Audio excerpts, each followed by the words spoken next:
Hello students, Punjab board के 12th class के final board exam शुरू हो चुके हैं और आपका फर्स्ट पेपर जो पंजाबी का 20 फरवरी को हो चुका है और आई होप सबका ये पेपर अच्छा गया होगा। और कल को जो नॉन मेडिकल और मेडिकल वाले स्टूडेंट्स हैं उनका कल केमिस्ट्री का पेपर है और एग्रीकल्चर ग्रुप्स वाले स्टूडेंट्स का भी जो है केमिस्ट्री का पेपर है 12th क्लास का। तो आज हम एक पेपर लेके आए हैं जो आपके लिए हेल्पफुल हो सकता है और जो आपका कल एग्ज़ाम है केमिस्ट्री का, चाहे वो नॉन मेडिकल स्टूडेंट्स का है, मेडिकल स्टूडेंट्स का है या फिर जो एग्रीकल्चर ग्रुप्स वाले स्टूडेंट्स का है, उसके लिए काफ़ी यूज़फुल हो सकता है। तो इस वीडियो को आपने ध्यान से देखना है। इसमें हम सारे जो इन पेपर के सम्स के क्वेश्चंस के सॉल्यूशंस करने वाले हैं। तो पहला एमसीक्यू है, what is the total number of Bravais lattice in a crystal structure. तो इसमें C option is the right answer, जो कि हमारे पास 0.14 है। 2.34.2 gram of sugar syrup contain 34.2 gram of sugar, what is a molar concentration of the solution. इसमें 0.5 इसका सही आंसर है, मतलब कि B option is right answer. Among the following substances are lowest vapour pressure exerted by, ये mercury आएगा, D option is right answer third MCQ के लिए। Which has a lowest boiling point at a 1 atmospheric pressure, और ये fourth के लिए हमारे पास 0.1 m, यानी कि B option is right answer. In the lead storage cell the electrolyte is, fifth MCQ के लिए बी ऑप्शन हमारी राइट है, sulphuric acid solution. The shape of XeF4 xenon, जो हमारा टेट्राफ्लोराइड है, इसकी हमारी शेप होती है स्केयर प्लेनर, यानी कि बी ऑप्शन इसमें राइट आएगा। The catalyst which is use in a contact process is, इसके लिए हम वैनेडियम पेंटॉक्साइड का यूज करते हैं, यानी कि हमारी option number C is the right answer. Now secondary valency of, इसमें हमने इसकी सेकेंडरी वैलेंसी को ढूंढना है, ये हमारा 8th एमसीक्यू है और 8th एमसीक्यू की हमारी जो सेकेंडरी वैलेंसी आएगी वो हमारी आएगी 6, मतलब कि B option is right answer 8th MCQ के लिए। द कम्प्लेक्स आयन, ये कौन से आइसोमर्स हैं, लिंकेज आइसोमर्स हैं, बी ऑप्शन 9th के लिए हमारी B option is the right answer आएगी। उसके बाद हमारे पास आ जाता है next question number 10th, phenol react with Br2 in presence of CS2 at a low temperature to give, इसमें हमारे पास जो है बी ऑप्शन आएगा ऑर्थो एंड पैरा ब्रोमोफिनोल, यानी कि 10th एमसीक्यू का answer. Aldehyde and ketones form hydrocarbons by, A option is right answer, Clemmensen's reduction. Which of the following reagents can not be used to distinguish between the pentanal and the pentan 2 one, तो ये हमारे पास D option आएगा Br2 in a carbon tetra chloride, यानी कि option number D for 12th MCQ के लिए। Hinsberg reagent is, ये ए ऑप्शन है, benzene sulfonyl chloride, A option.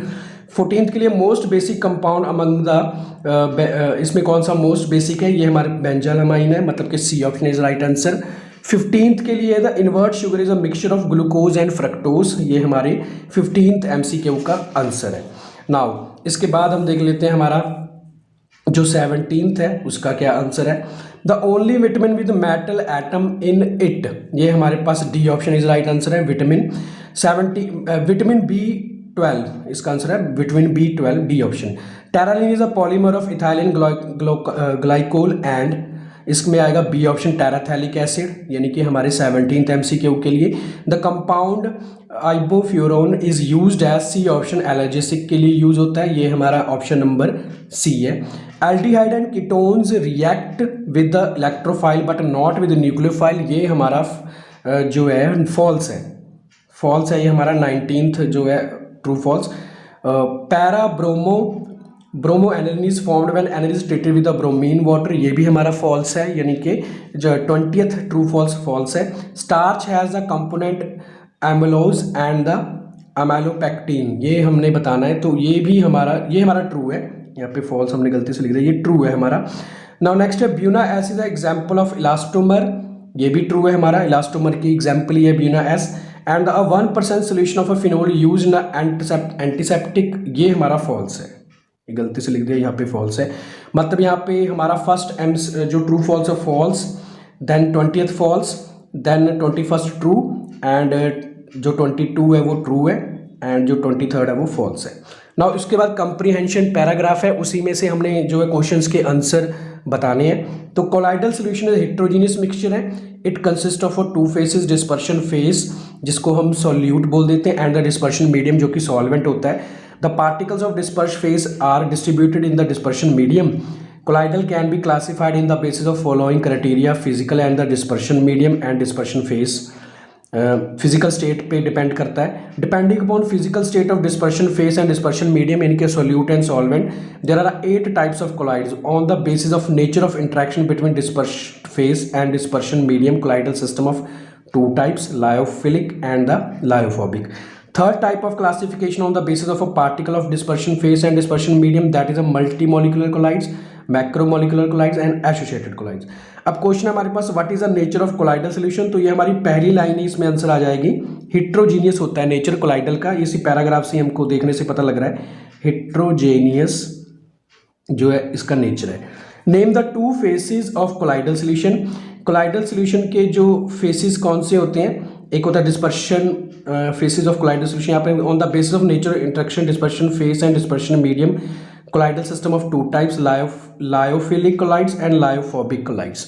मतलब इसमें ये भी हमको पैराग्राफ में से ही मिल गया, lyophilic and lyophobic. Now what is the basis of classification of lyophilic and lyophobic colloids की बेसिस क्या है, तो ये भी लिखा हुआ है the classification is on the basis of particle of dispersion phase and dispersion medium.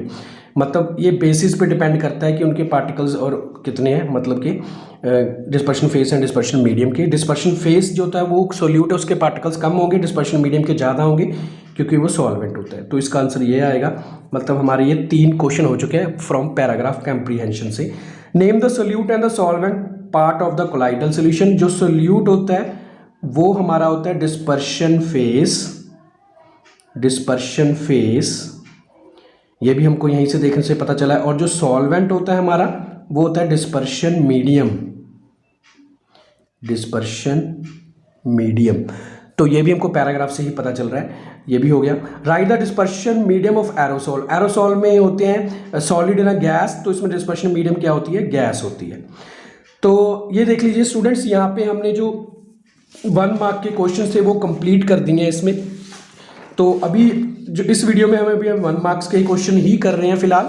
इसके बाद हम करेंगे इसी पेपर में से आज इवनिंग तक मैं जो है इसके बाकी के क्वेश्चंस जो कि अपने 2 मार्क्स के क्वेश्चंस हैं या 3 मार्क्स के क्वेश्चंस हैं वो मैं आज शाम तक अपलोड कर दूंगा, क्योंकि कल फिर आपके पास जो है टाइम आपका 2 बजे तक का ही टाइम है, उसके बाद तो आपका पेपर शुरू हो जाएगा। तो तब तक आप रिवीजन कर सकते हो। तो आप इवनिंग तक मेरा वेट कीजिए। आपको इस जो मेरा टेलीग्राम चैनल उसको ज्वाइन कर लीजिए, उसमें मैं आपको इस क्वेश्चन पेपर का जो है लिंक भेज दूंगा और इवनिंग तक आप वेट कीजिए। मैं सभी के सॉल्यूशंस अपने चैनल पे अपलोड करने वाला हूँ, मतलब इस पेपर के सारे सॉल्यूशंस पूरे अपलोड करने वाला हूँ। तो स्टूडेंट्स अभी आप फिलहाल इसको तैयार कीजिए। जो मैंने आपको 1 मार्क्स के क्वेश्चन बताए हैं इसमें 28 मार्क्स हो जाते हैं अगर आप इनको क्वेश्चंस को तैयार करते हो तो okay students, all the best exams के लिए। और मेरे चैनल के साथ आप बने रहिए और टेलीग्राम में आपको लिंक मिल जाएगा, इस करके टेलीग्राम चैनल को आप मेरा जो है ज्वाइन कर लीजिए। ओके स्टूडेंट्स, मिलते हैं फिर इवनिंग में, मिलते हैं। मैं आपको